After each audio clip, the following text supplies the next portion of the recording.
Hora de eliminação. O Brasil vai fazer você calar a boca. Olha ela! Só tem homem walk.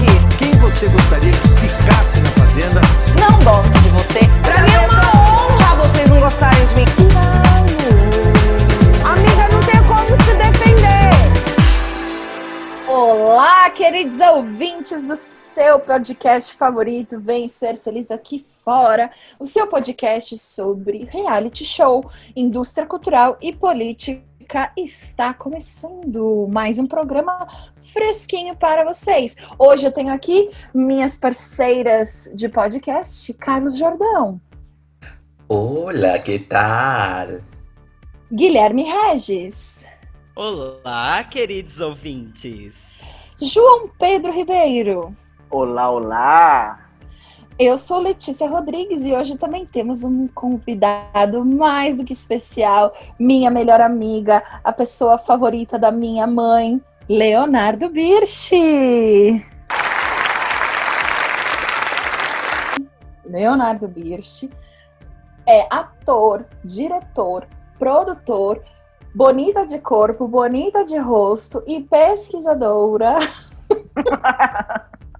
Ai, não era para eu rir, mas é um grande pesquisador de gestão cultural e cultura no país, Brasil. Olá, bonjour, cheguei!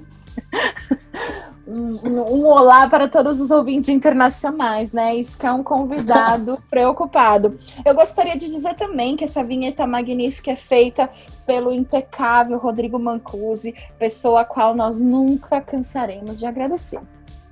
Hoje, gente, nós iremos falar sobre um assunto que quase ninguém aborda quando falamos de reality show, para quem é feito o reality show? Quem é o público do reality show? E eu gostaria de começar, é por isso exatamente que Leonardo Birch está aqui essa noite, lendo um trechinho de uma coisa que eu acho que pode dar o começo da nossa conversa, e aí eu já passo para Léo dar o seu parecer sobre. Então é o seguinte: uma empresa britânica chamada Betway, especializada em apostas esportivas online, produziu um estudo sobre o perfil dos telespectadores que assistem reality shows, tanto no Brasil como no mundo. E segundo essa empresa, 61% do público desse tipo de atração é feminino. 52% são pessoas da classe C, sendo que só 5% são da classe A. Já 22% tem entre 10 e 17 anos. 18% tem entre 18 e 24 anos, 24% tem entre 25 e 34 anos, 21% entre 35 e 49 anos e, por fim, 15% tem mais de 50 anos de idade.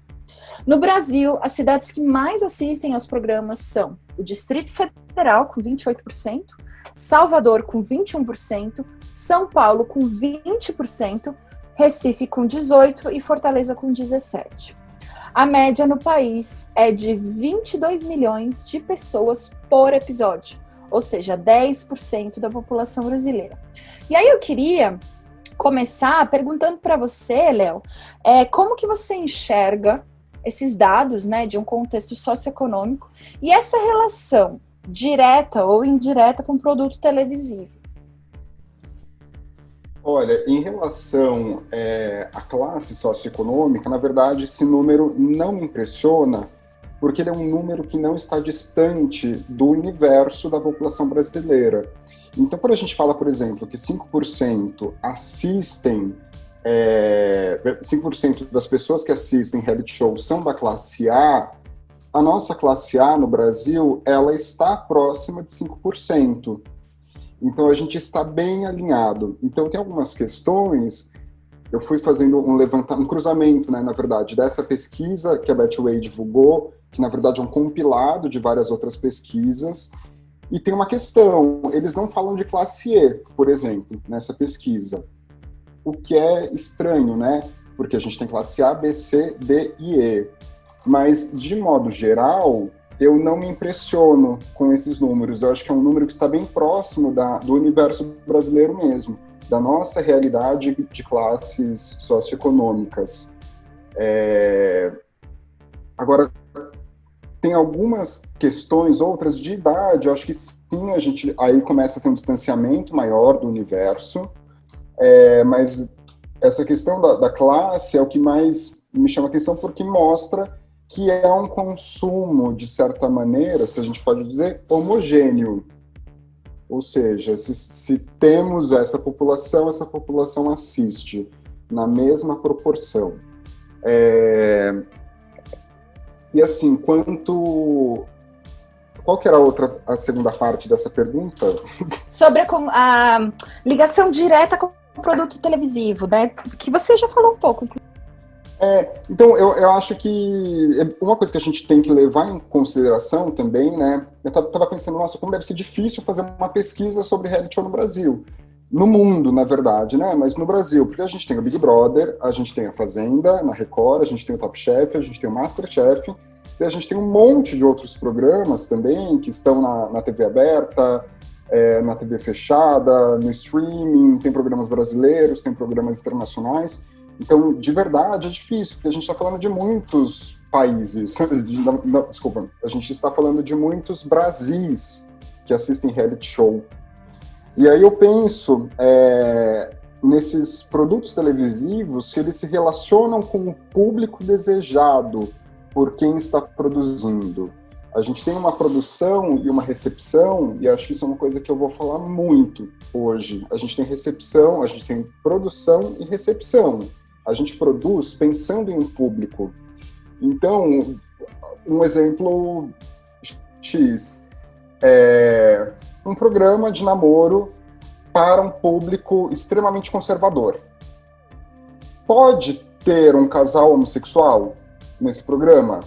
Não pode, porque eles vão ficar chocadíssimos, eles vão ficar contra os patrocinadores disso. Então, os produtos televisivos, eles pensam no alinhamento ao público que eles desejam. Big Brother, por exemplo, que é o grande fenômeno, né, brasileiro, em outros países não é, mas aqui no Brasil é o super fenômeno, ele é para um público muito, muito amplo. Mesmo assim, a Globo tem uma noção de quem que é esse público.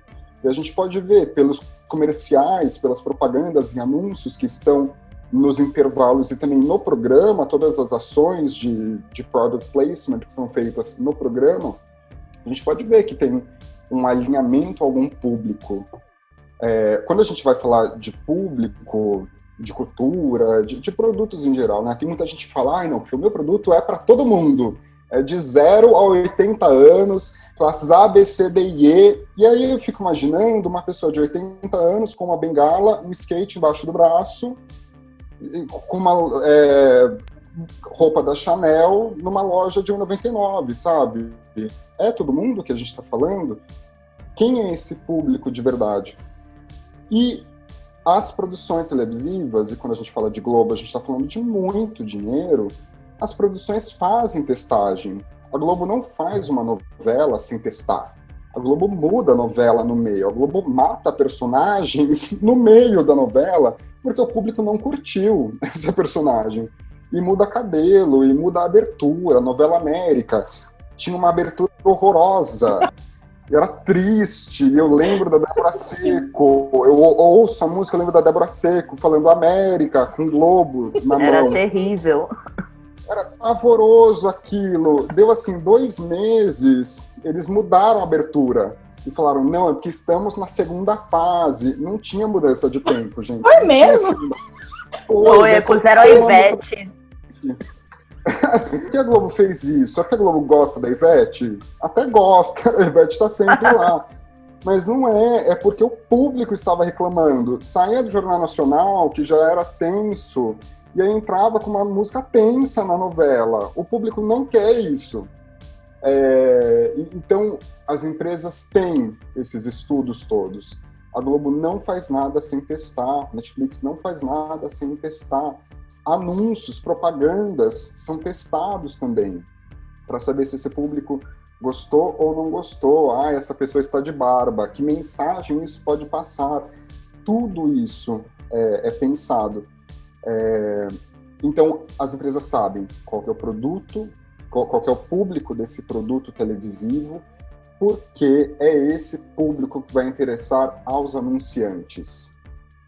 A gente está falando de lucro, e não é problema nenhum dar lucro. Na verdade, que tenham lucro, que paguem impostos, que contratem pessoas, que paguem todos os impostos, de preferência se forem taxadas as grandes fortunas, é melhor ainda, mas isso interessa, que tenha lucro, isso é necessário. Então não é demérito fazer um programa extremamente popular para ter o anúncio da Casas Bahia. Quem é o público da Casas Bahia?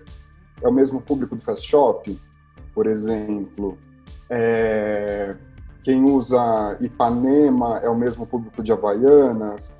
Não faço mais puta ideia. Mas são duas coisas muito parecidas. Será que é o mesmo público? Enfim, então tem essas questões que definem como vai ser esse programa, esse produto televisivo, ou até mesmo produto cultural. As peças têm isso também. Léo, ouvindo você falar sobre essas questões e esse estudo de público, me parece então que esse argumento, né, existe esse argumento de que pessoas que assistem a produtos extremamente populares, a reality shows, é um povo, entre largas aspas, sem cultura. O que me parece, além de elitista, racista, muito ingênuo também de quem pronuncia esse tipo de frase, né? Porque se há um estudo de mercado que está escolhendo mesmo onde quer chegar e chega, a gente deveria debater então como essa ferramenta ela é útil e não que as pessoas são burras ou a gente ataca por uma via moral, né, as subjetividades do público, não é? Tipo, eu fico pensando, companheiras, me ajudem a esse argumento, mas sabe assim, ouvindo você falar, eu entendo que há uma grande dificuldade das pessoas em geral em compreenderem que se trata muito mais de compreender o marketing do que a subjetividade de alguém que assiste e atacar a subjetividade. Que isso, inclusive, não faz diferença nenhuma para o mercado. Eu acho que eu posso até fazer juntar uma pergunta junto com a sua, Lê, no sentido dessa testagem que o Léo falou. Porque eu sinto que é isso. Um público de uma classe menos favorecida tem um grande poder na mão no sentido de consumir o que é posto nesses programas, porém esse poder não é reconhecido nem por essas pessoas, talvez, nem quer que seja reconhecido por essas produções que realizam isso.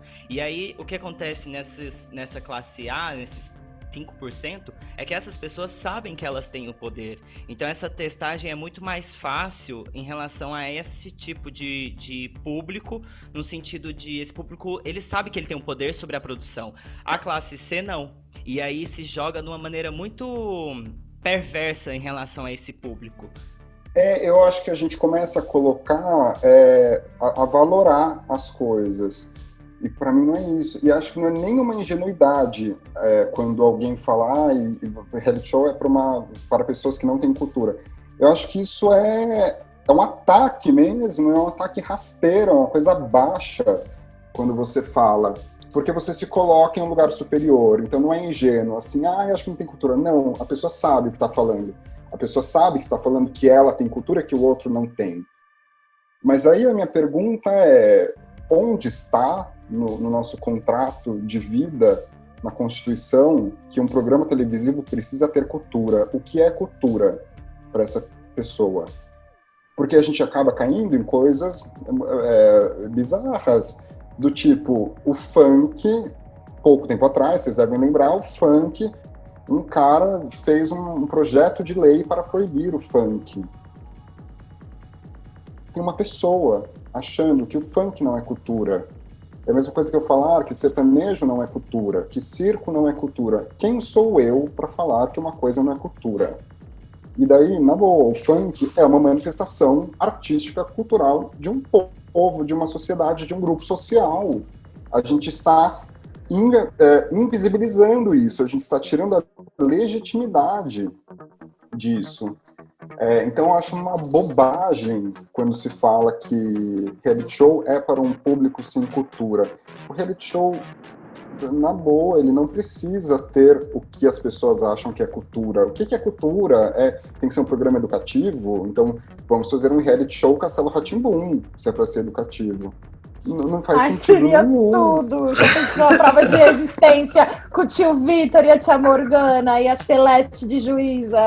Era maravilhoso. Eu amo. Achar o gato pintado, que toda hora sumia, tinha umas coisas assim, né? Não ser mordido pela Celeste. Mas assim, não precisa, gente. Qual que é o objetivo da novela? Qual que é o objetivo do jornal? Qual que é o objetivo do video show, do extinto video show, do programa Ídolos? É a gente assistir aquilo, a gente se divertir, sei lá, no máximo a gente se comover com as coisas. Mas não é pra gente aprender. A gente não quer aprender quando a gente vê reality show. Assim, eu assisto Masterchef. Eu aprendi a cozinhar vendo Masterchef? Não. Ah, eu aprendi. Eu continuo Léo, você Eu não aprendeu sei. sim, não mente. Eu não sei Não, metade se eu dos fosse ingredientes que meu eles pai. citam. Não, eu adoraria falar assim, ai, minha salada está com muita acidez. Eu não sei o que é acidez, porque eu não falei a salada tá lá no programa. Então, Acidez é limão, Léo.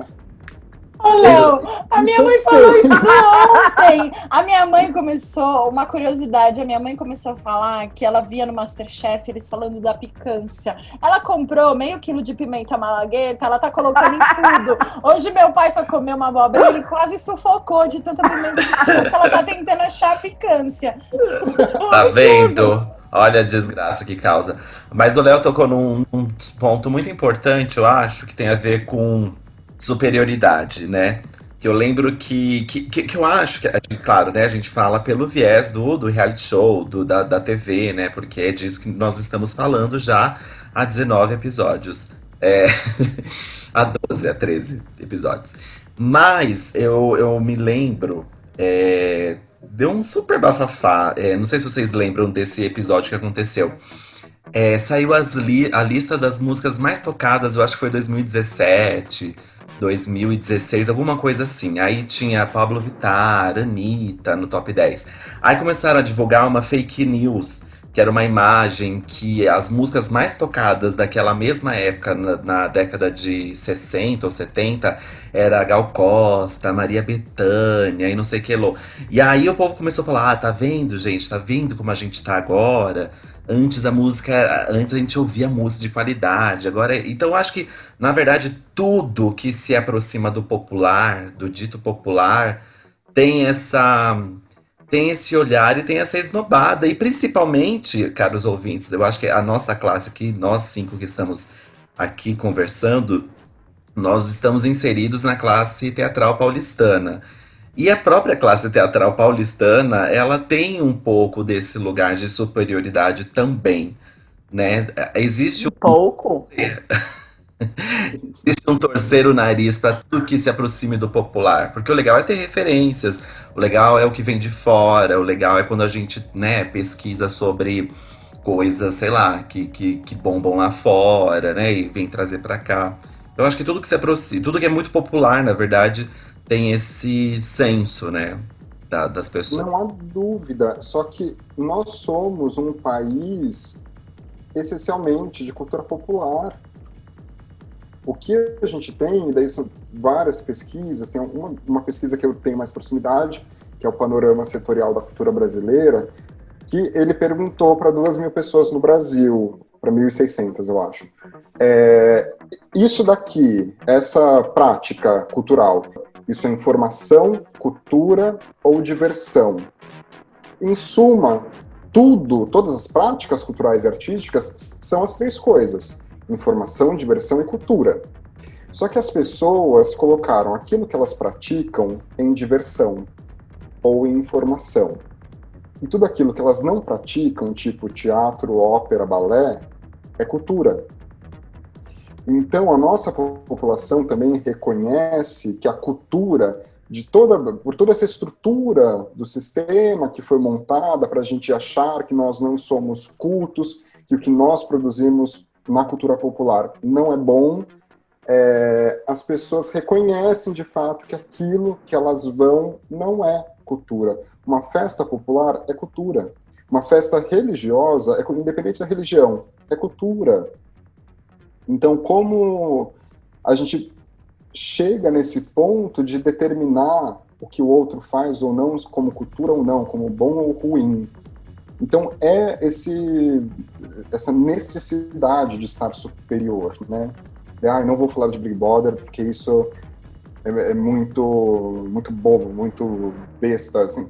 Cara, não, você pode falar que você não vai discutir isso porque você não assiste. E pronto. Para mim é o único argumento. Então, eu fico muito, muito puto mesmo com isso. Acho que para fechar uma coisa, para fechar essa pergunta, o Canclini, que é um dos principais pesquisadores de estudos culturais, é um antropólogo argentino que mora no México há muito tempo. Tem um livro dele que chama Cidadãos e Consumidores, que é brilhante. Vou falar com largas aspas, ele fala que o consumo ele se dá onde a lógica comunitária o assimila. Então, o Big Brother no Brasil foi um sucesso porque a nossa lógica comunitária o assimilou. Se a gente coloca, daí ele dá um exemplo, né, de comunidades indígenas. Quando você coloca um produto novo nessa comunidade, se esse produto não tem relação nenhuma, não encontra assimilação naquela lógica, ele não é aceito, ele não vai ser consumido. Pronto, acabou. Então, assim, o Big Brother tem consumo, o reality show tem consumo. Qual é o problema da gente ter, então? A novela tem consumo, o programa do Datena tem consumo. Qual é o problema? A gente pode ter questões de conteúdo, e daí são outras coisas. E até isso faz bem, isso não faz bem, em largas escalas, né? Mas qual é o problema disso existir se isso tem consumo? O meu sonho é que a gente fosse um pouco uma droga, uma salada, né? Vamos ver um Big Brother, vamos ver uma outra coisa também, uma coisa... O que a Globo pode nos oferecer? Um Hoje é Dia de Maria, por exemplo, que era uma superprodução, que tinha muita gente muito boa envolvida e que não foi tão bem no Ibope. Como que os conglomerados de mídia podem fazer esses conjuntos pra gente? E não falo nem só de mídia, né? Tô falando dos teatros também, do Sesc, dos centros culturais. Como que eles fazem essa dosagem para que a gente tenha de tudo? Senão a gente afasta o público também, né? Então, a gente estava falando do público de reality show, mas quando a gente, classe artística, se coloca como superior, como o que é popular não é bom, tudo que é popular e a pessoa que consome o popular está longe da gente. Então temos essas questões para pensar, eu acho, também, de como a gente não se coloca superior, como a gente tenta ser horizontal e dialogar. Sobre isso tudo, Léo, esse argumento que você julgou, eu acho que com muita propriedade perverso, eu acho que ele é perverso, né? Porque primeiro que ele parte de alguém julgando que algo pode influenciar outro alguém. Então é um discurso direcionado e que é um debate que remonta ao século XVIII, gente. Isso é muito absurdo. Diderot, Voltaire e Rousseau estavam discutindo isso em pleno século XVIII. A possibilidade da arte de influenciar, arte ou cultura, influenciar bem ou mal determinadas pessoas.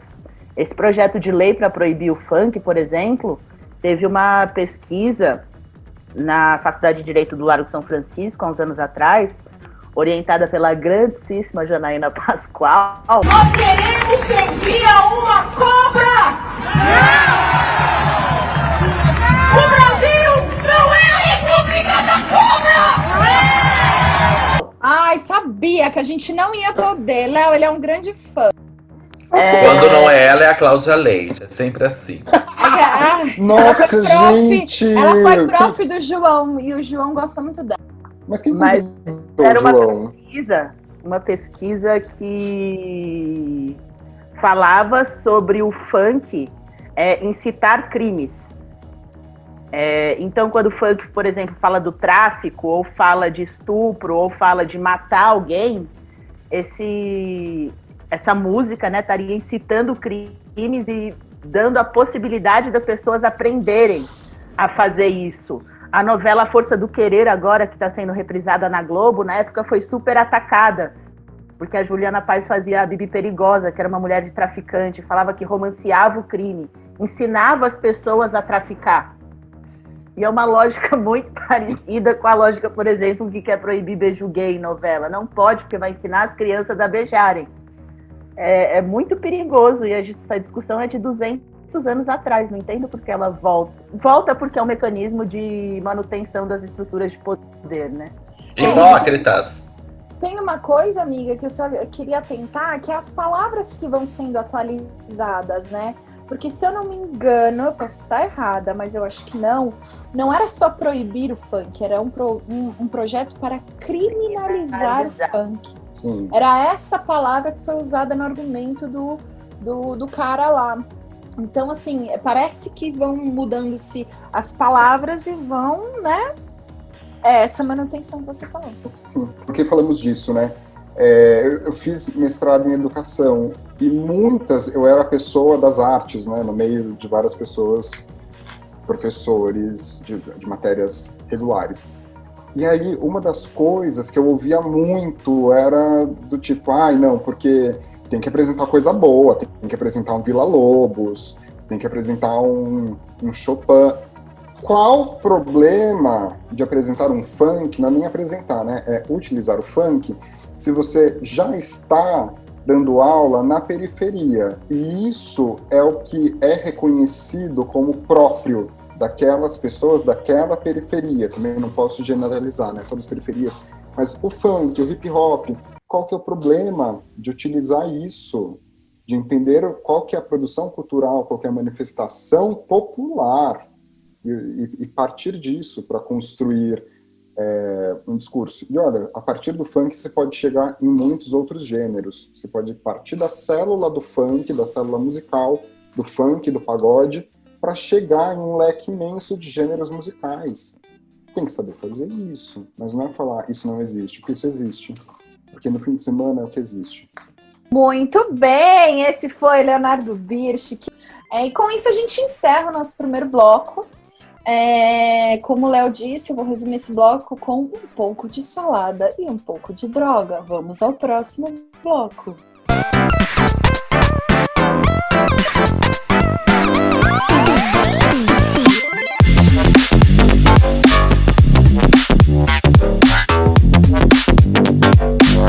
Bom, queridos ouvintes, voltamos para o nosso segundo bloco com o nosso convidado ilustradíssimo, Leonardo Birsch, minha amiga pessoal. Nesse segundo bloco, a gente planejou conversar sobre os meios de comunicação, sendo o primeiro contato com a urbanização. E depois queremos falar também sobre o indivíduo. É apenas um consumidor ou não? Então, eu gostaria de começar esse bloco puxando esse papo com o Léo Birsch, com a ajuda das minhas colegas de podcast. Então, Léo, como que você enxerga essa manchete, né? Os meios de comunicação, como primeiro contato de urbanização, sob um ponto de vista mais Latinoamérica, assim? Eu não sei se é um primeiro contato com a urbanização ou se os meios de comunicação e a comunicação em si são inclusão. Porque se a gente pensa, como eu falei no início, que existe uma mensagem que é emitida por um emissor e é recebida por um receptor, a gente tem dois agentes aí, a gente tem dois atores que tentam dialogar. Essa mensagem pode chegar de maneira nítida ou não, ela pode não chegar. Ela pode ter tanto ruído para esse receptor que ela pode não chegar. Então, eu acho que os meios de comunicação, a comunicação e o Canclini vai nesse sentido, mas de novo com várias aspas, eu morro de medo de colocar uma palavra na boca dele, mas a gente pode dizer que ele vai um pouco nesse sentido de dizer que o consumo, entendendo o consumo também como consumo da mensagem, consumo não é só compra, e isso ele deixa muito explicitado. O consumo não é compra, o consumo é simbólico também. O consumo é troca, e também não é um problema consumir, porque a gente tem também esse grande estigma, né? Existe um senso comum do consumidor, isso ser uma coisa pejorativa. que bom que existe consumidor, porque se existe consumidor quer dizer que existe produtor.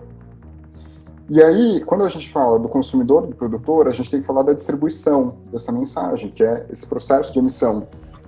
E aí esse processo de distribuição da mensagem ou do produto a ser consumido, ele pode ser excludente.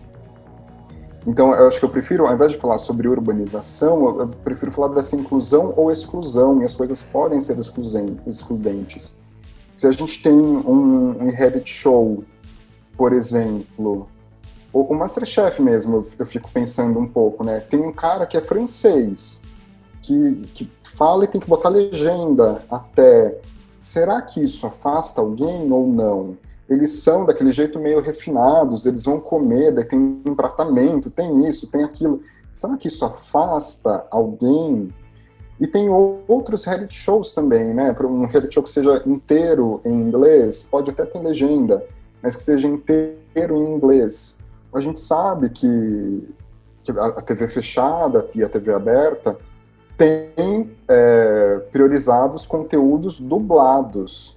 Isso é uma grande briga também, né? Quando a TV fechada resolveu que ia colocar tudo, a configuração primária ia ser o dublado, deu um pau, e as pessoas no Facebook, no Twitter, falando, isso é um absurdo, porque eu gosto de ver legendado. Então, gata, só que você é em um país de 200 milhões, e as pesquisas estão indicando que, sei lá, 70%, 80% quer ver dublado. Eu só Então, vejo de novo, dublado, né? que dá pra ficar jogando joguinho enquanto Não, assiste, e olha, graças a ter ignorado essa bonitona aí que queria legendado, a gente tem a coisa mais maravilhosa da dublagem brasileira, que é Honey Bubu. Porque a dublagem de Honey Bubu sempre será enaltecida por Letícia Sempre. Rodrigues. Inclusive, um dia eu postei na Fracassada Atriz e eu descobri que é a Flora Paulita que faz, e eu falei, todo o meu amor a você, porque é uma dublagem genial de todos os membros da família. Pra vocês terem noção, outro dia eu falei numa reunião aqui, né, do Vem Ser Feliz, sobre isso. A minha mãe tava na cozinha e falou assim, é aquele lá, que o povo tem até sotaque do interior, né? Eu fiz aí, você entendeu? É fantástico, é fantástico. Mas isso seria, né, se continuasse na legenda e o público falando, olha, eu não quero isso poderia ser uma forma de exclusão. Então eu fico pensando nessa comunicação, uma coisa que foge um pouco aqui da gente, né, mas eu entrei com uma ação, o João me entenderia, eu entrei com uma ação porque eu tive meu auxílio emergencial negado. Eu entrei com uma ação no Tribunal Regional Federal, 4ª Região, umas coisas assim. Eu fiz lá o pedido e tal, daí veio uma resposta do juiz, que eu juro que eu tive que jogar na internet para entender o que era, se ele tinha falado sim ou não. Eu não sabia, daí eu fiz uma carta, meio que uma apelação, nem sei que nome tem que dar para aquilo, eu fiz uma carta falando assim, olha, eu não entendo dos ritos e dos trâmites jurídicos, mas eu preciso do auxílio emergencial, tipo...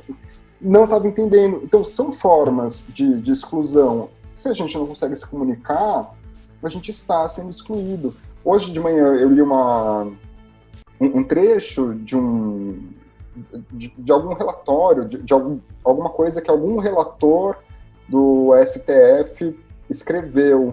Eu falei, cara, eu consigo ler isso e entender isso. Eu acho que muitas pessoas podem ler e entender isso. Então, tem essa questão do próprio sistema, do próprio governo tentando excluir. Se você vai assistir uma banca, por exemplo, na academia, tem muitas coisas que você fala, não entendo, eu não acesso isso. E eu sou da academia. Então, existem várias formas de exclusão, e a comunicação é uma delas.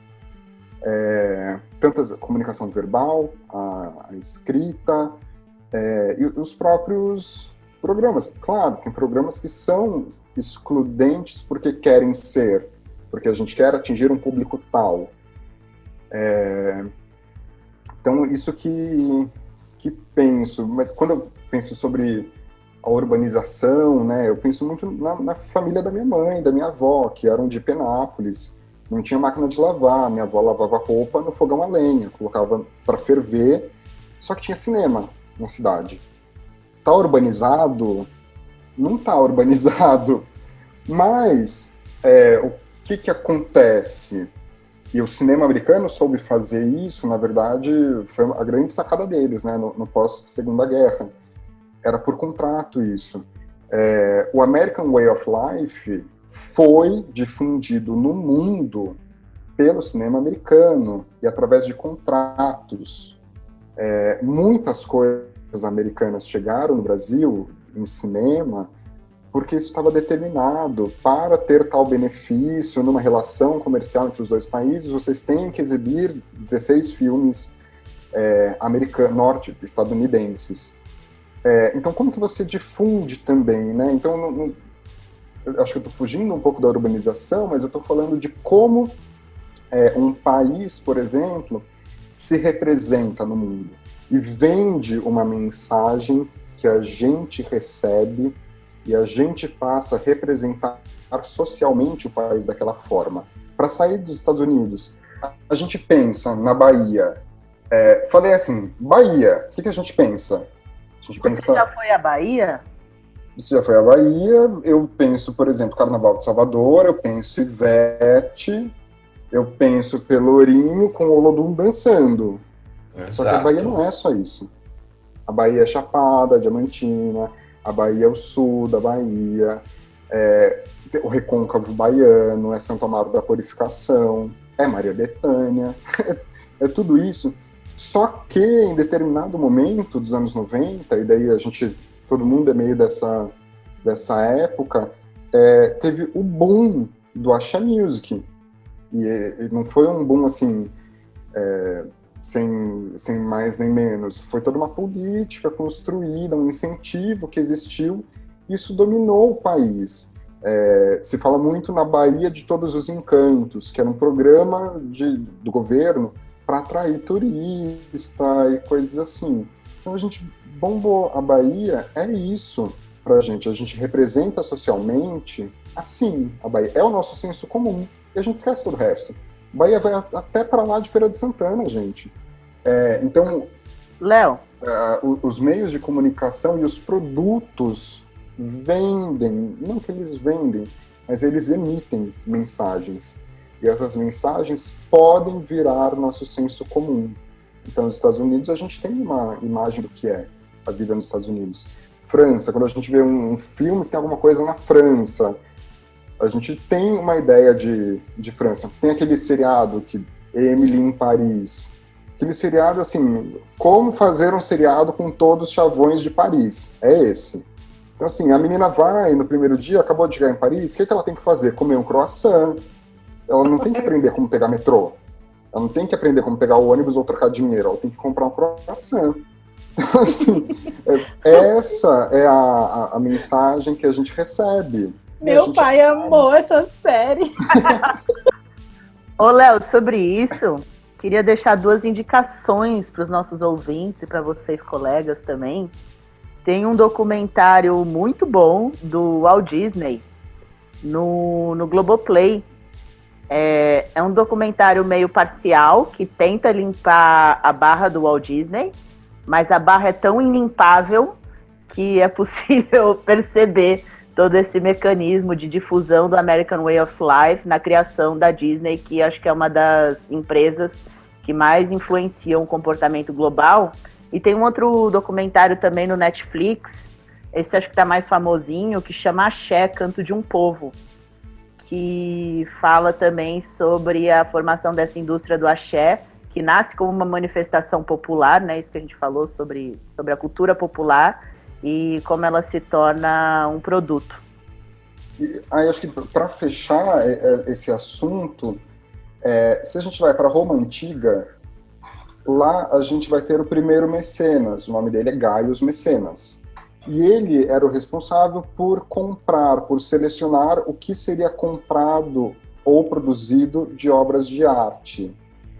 Quando a gente tem essas discussões de o que é cultura e o que não é cultura, funk não é cultura, a Secretaria Especial da Cultura querendo fazer um eixo curatorial, né, das coisas. Então, aqui no CCBB isso não entra, porque isso não é cultura. Macaquinhos, aquela performance polêmica, isso não é cultura. A gente tem alguém do Estado falando que a gente pode ou não consumir como cultura. Isso, para mim, é um absurdo. Isso é a censura. Isso é uma coisa que vem da Roma Antiga. E aí, de vez em quando, a gente vai reproduzindo. Quando os Estados Unidos vêm e impõem que a gente tem que exibir tantos filmes no cinema, isso décadas atrás, isso é também uma forma de impor o que deve ser consumido. Quando a gente tem um cinema, um parque de salas de cinema, que não tem mais a cota de tela, que foi uma coisa que o presidente Bolsonaro não assinou no ano passado e esse ano, que era uma cota de tela para filmes brasileiros nos cinemas, a gente pode até questionar, né? Nossa, mas vai obrigar o cinema a ter o filme brasileiro. Será que isso também não seria uma imposição? Podemos pensar dessa maneira, mas eu prefiro pensar que a gente tem aqui uma indústria enorme, só que a gente não consegue distribuir. Então a gente produz e a gente não consegue fazer isso chegar no consumidor, porque os cinemas estão lotados pelos filmes blockbuster. E a cota de tela não é uma coisa assim, metade do seu cinema tem que ser para filme brasileiro. Não, pode ser uma sala. Eles fazem até aquele dia especial cinema brasileiro, às vezes em algumas redes. A televisão tem isso também, né? Tem a cota de tela. Isso desenvolveu nossa indústria audiovisual de uma forma impressionante. Quando a gente vê a Débora Ivanov, por exemplo, que foi da diretoria da Ancine falando, ela conta como foi esse crescimento todo. Débora Ivanov é uma grande referência em pesquisas de cinema por ter participado da Ancine durante muito tempo. Se a gente não tem isso no cinema, a gente está também excluindo um público que talvez queira ver isso. Só que pelo lucro, a rede de cinema não vai colocar esse negócio. Então temos esses problemas. Daí isso fica para o cineclube, para o cinema do Sesc, para a rede SP Cine, que é um cinema público em São Paulo. Enfim, então eu me assusto muito com essas pessoas que querem determinar o que deve ou não deve ser consumido, o que é ou o que não é cultura. Mas a gente tem que pensar que o que é produzido tem que chegar. Acho que isso é mais importante, senão a gente está excluindo. Eu De acho isso mesmo, Léo. Porque eu adorei o que você falou da Bahia, nesse sentido da gente imaginar, a gente brasileiro, né, de outras cidades, imaginar a Bahia. E aí eu sinto que a discussão ela gira muito em torno de grandes centros e onde a cultura ela tem um alcance muito grande. Mas se a gente for pensar numa cidade, interior de Goiás, onde a família tem uma TV que acessa o canal 2 e o canal 4, talvez essa cultura que ela tem acesso é exatamente a Fazenda ou BBB, sabe? E aí eu acho que esse debate do poder ou não do cinema ser um lugar de acesso ou não, nem chega para esse tipo de gente, sabe? Então, tipo, como que a gente pode começar a debater e como que a gente olha para esses canais e para esse tipo de material que chega nesse lugar, sabe? Para essa TV, para essa família que vai chegar para outros nichos de relações, mas assim, dentro de uma comunidade que não vai ter cinema e que não vai ter internet, por exemplo, sabe? Então, como, sabe? A Caixa, o governo federal fazendo o aplicativo Caixa Tem. Todas as pessoas do Brasil têm smartphone? Não. Absurdo. Todas estão com dinheiro para colocar o 3G? É muito louco, porque meu pai é professor universitário e começou a pandemia, ele começou a ter que dar aula por internet e tudo mais. E muitos alunos, falavam, professor, eu não quero trancar o curso, eu quero continuar, eu vou continuar pagando, só que eu não consigo ter internet até dia tal. Dia tal vou receber, meu pai vai me emprestar dinheiro para eu colocar internet no celular. Isso é muito triste. E a gente vê que a exclusão está nisso também. A exclusão está no acesso aos meios de comunicação, na possibilidade de consumir essas coisas. Quando as pessoas consomem, e eu estou falando de novo nesse jeito muito amplo do consumo, as pessoas estão inseridas. As pessoas se inserem. Bato na tecla disso do consumo, que o consumo não é bom, porque é muito comum no nosso meio também a gente ter um viés de pensamento que eu não critico, que eu, inclusive, gosto muito. Mas, de vez em quando a gente vê umas coisas assim, porque é o marketing, é porque eu consumo, que as pessoas pensam no consumo. Cara, que bom, porque você está produzindo, você não é diretor, você não é ator. Tomara que tenha... Eu rezo para ter consumo. Inclusive, eu rezo para ter muito consumo da sua peça, também daquela empresa, porque aquela empresa pode patrocinar, ou então ela vai pagar imposto, vai ter mais imposto para o Fomento, vai ter mais imposto para o Zé Renato. Sem imposto a gente vai fazer isso. Então a gente tem esse preconceito. E com o marketing é a mesma coisa. Minha formação inicial é em propaganda.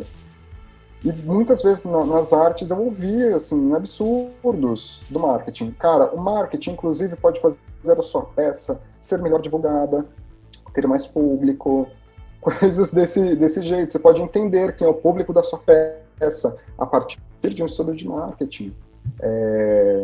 Enfim, então, outras enxaquecas que eu tenho com o povo das artes.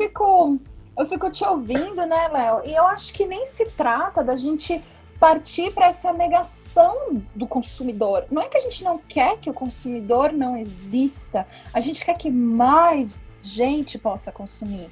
É sobre a ampliação desse direito de consumo, né? E que eu acho que é isso, que é muito facilmente deturpado, né? Agora tudo é consumo. Não, eu não acho que...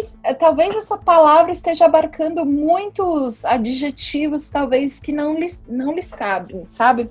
Não sei se eu falei o português correto, tenho a sensação que não. E aí, só que eu fico pensando, né? Justamente nisso que você falou, como que a gente pensa o indivíduo também, sabe? Como que criar um material que você quer ter um grande alcance sem massificar tanto isso, sabe? Que eu acho que entra um pouco no que o Gui acabou de perguntar, sobre como chegar nessas outras pessoas que talvez não tenham os mesmos recursos que as pessoas na cidade grande ou mais no centro possam ter, com muitas ressalvas e muitas exceções, né? Mas eu fico me perguntando assim, como assumir que o indivíduo ele é consumidor, ou pode se tornar um consumidor, mas não só, sabe? Como também entender que justamente o poder que pode adquirir uma pessoa de consumo também deveria, né? Dar também poder para uma certa exploração da própria subjetividade e também dos próprios interesses e dos próprios sonhos, né? Por que não? Sim. Que é uma pergunta que eu deixo para você, assim. O consumo ainda está muito relacionado ao status, né?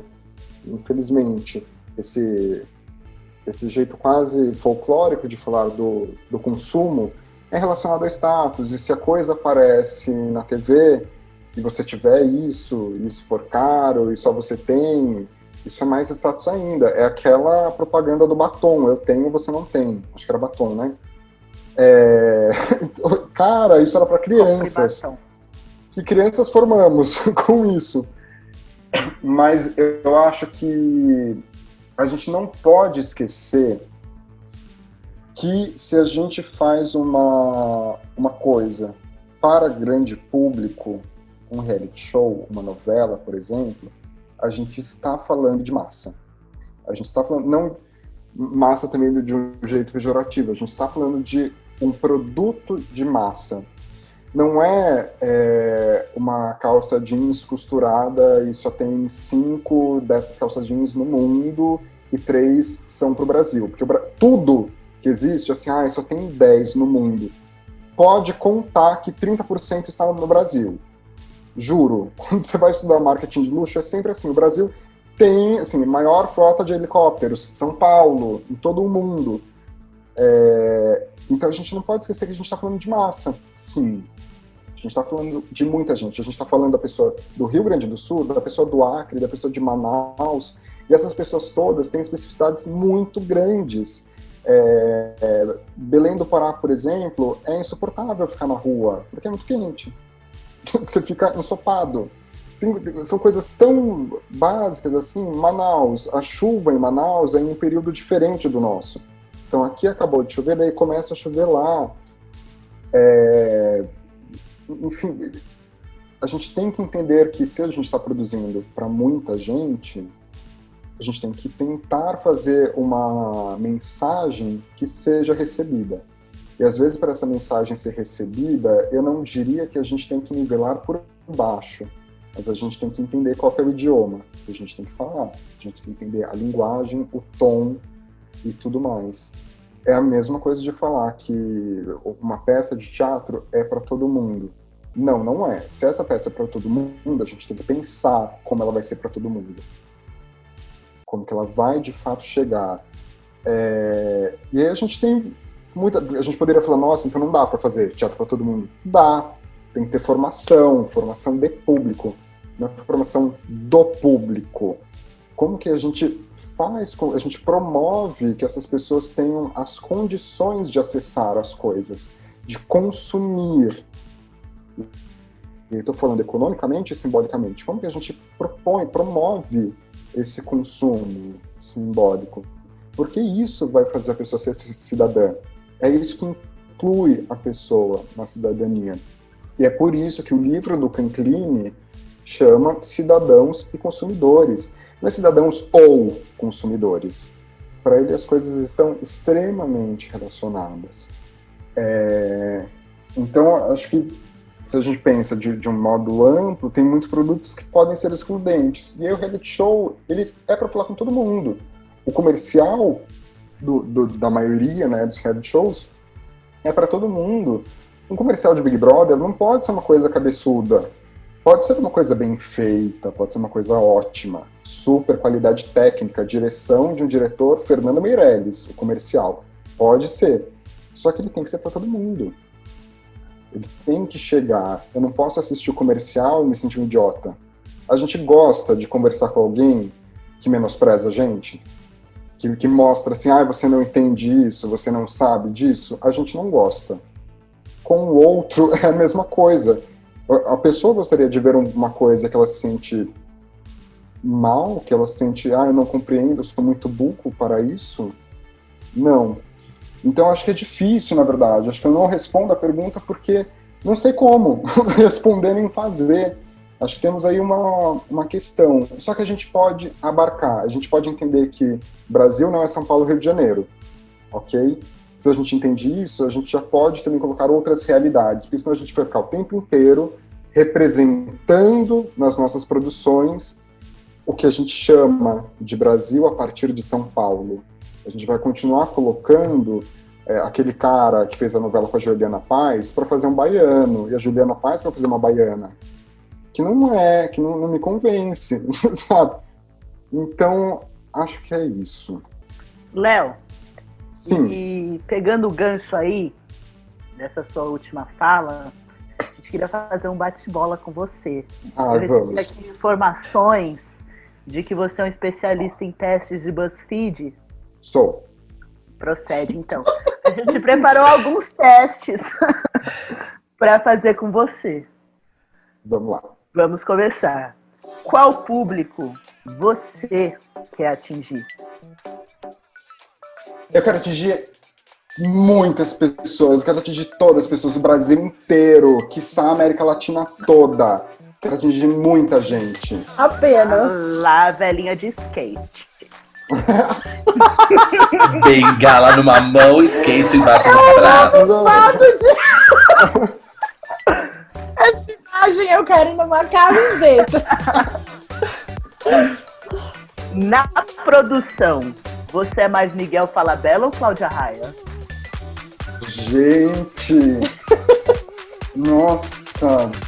Não, porque os dois pra mim são quase iguais. Esses dois devem ser insuportáveis. Mas olha, Cláudia Raia dança bem. Ela joga a perna lá em cima e tá tudo bem.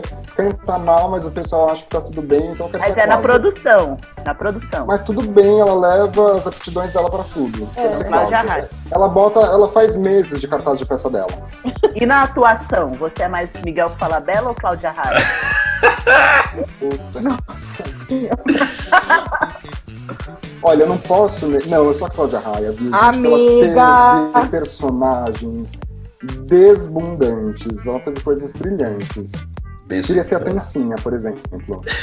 Quem? Doce. Quem? A Beijinho Doce, a Flora e Donatella. A Flora e Donatella. Verdade. Você é mais Leandro ou Leonardo? Olha, eu enquanto pessoa sou mais Leonardo. Só que para todas as outras pessoas eu sou Leandro, porque não tem uma pessoa que me chama de Leonardo. Quem é você Eu- no The Voice? Shakira ou Kylie Minogue? Puta, olha, eu sou a Shakira. Sou aquela força latina colombiana de Barranquilla. Amo! E quem é você no The Voice Brasil? Ivete Sangalo ou Cláudia Leite? Ah lá. Não, gente, eu sou Ivete. Sou total Ivete. Quem é Cláudia Leite? Cláudia Leite né? cantando a música da Copa, gente. Não dá, parece uma galinha.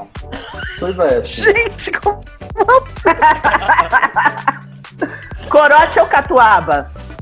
Ai, Catuaba. Monte uma casa dos sonhos e diremos de que reality show você vai participar. Olha, a Casa dos Sonhos tem piscina, com certeza. Tem uma parede assim fora, que ela é toda de vidro. Ela tem uns pedaços de madeira também, umas vigas de madeira, sei lá. Real Housewives of Beverly Hills. Pensei nelas! Sim! Pronto, Se for em uma montanha, ainda Netflix. melhor. Season 2, Season 2. Season 2, né? Quem é você no Mulheres Ricas? Narcisa Tamborindeg, Val Marchiori, Lídia Sayeg, Brunete Fracaroli ou Débora Rodrigues? Olha, eu amo uma hora que a Lídia fala, no primeiro episódio, ela manda alguém cancelar um funcionário que tá martelando. Ela diz, cancela o seu Oswaldo, é uma coisa assim. Mas, de modo geral, eu gosto mais da Narcisa. Ai, amigo, que bom, Ai, porque a gente tem medo A da Lídia. Francine, não. É, a gente tem medo da Lídia. Eu amo a Como é o nome dela? Francine? Brunete, Brunete. Brunete.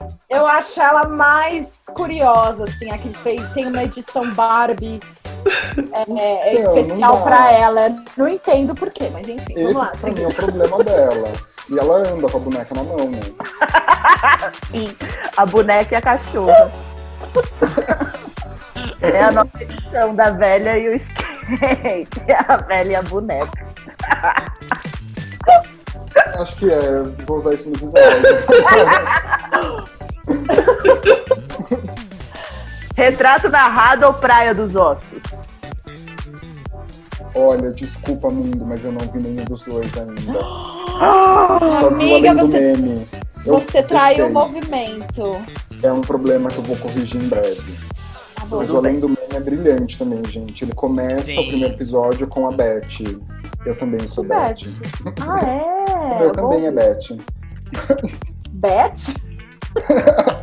Falando de Yaya. Esse meme nunca fica velho, nunca. Largado ou pelado? Pelado. Ah, na boa. Vamos lá. Você é mais muquirana ou acumuladora?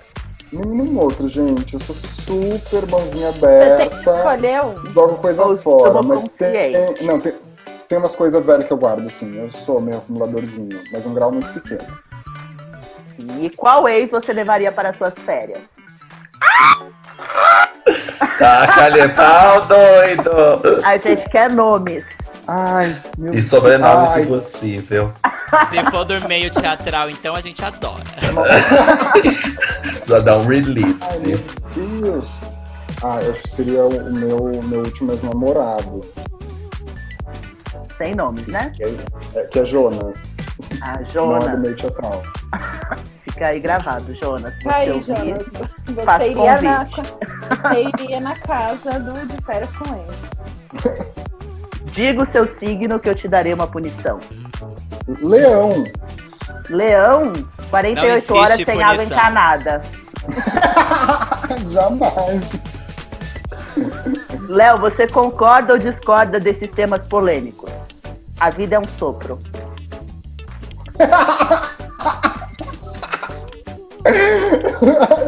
Eu discordo totalmente. Quem cava a cova pro inimigo, cai nela? Concordo. Thiago Leifert, tem cara de sapatênis? Tem, leva o Hulk junto. E o que é bom para o moral, dona Rita Cadillac? Olha, o que é bom para o moral... Gente, o que importa nessa vida é corpo todo natural, pele boa e rebolar. É isso. Pelado e não largado. Bota o corpo para jogo e vamos aí. A vida é curta, a gente tem que aproveitar. Acho que esse é o tema polêmico que eu gostaria de deixar para o nosso ouvinte. Então, já emendando para o final, então é Natal, e o que você fez? Olha, sei lá, teve uma crise pandêmica no meio do ano, né? Nem eu sei o que eu fiz. Eu tive uma crise de hernia de disco. Vale, viva! Meu presente de Natal pra mim mesmo, eu tô bem. Estou ótimo agora. E Léo por Léo? Léo por Léo. Safofo. Safado e fofo. Amo! Gente, eu amei essa expressão. Quero uma camiseta assim também, safofo. Safofo. E com isso, nós nos despedimos do nosso safofo favorito, Leonardo Birch. Muito obrigada, minha melhor amiga, por estar aqui hoje, compartilhar conosco seus saberes, que é uma pessoa muito comprometida com a cultura e com acesso a ela, e nós agradecemos muitíssimo. Obrigada, meus companheiros e companheiras de podcast. Esse foi o Vem Ser Feliz Aqui Fora. Por favor, nos acompanhe nas redes sociais. Nós temos Instagram. Se possível, colaborem com a nossa campanha do Apoia-se. O nosso link está lá na nossa rede social no Instagram, que é @Vem Ser Feliz Aqui Fora. Qualquer contribuição ajuda para que a gente consiga continuar produzindo esse podcast que é feito de maneira totalmente independente. Por hoje é só. Muito obrigada. Até o próximo. Não gosto de você. Pra mim é uma honra vocês não gostarem.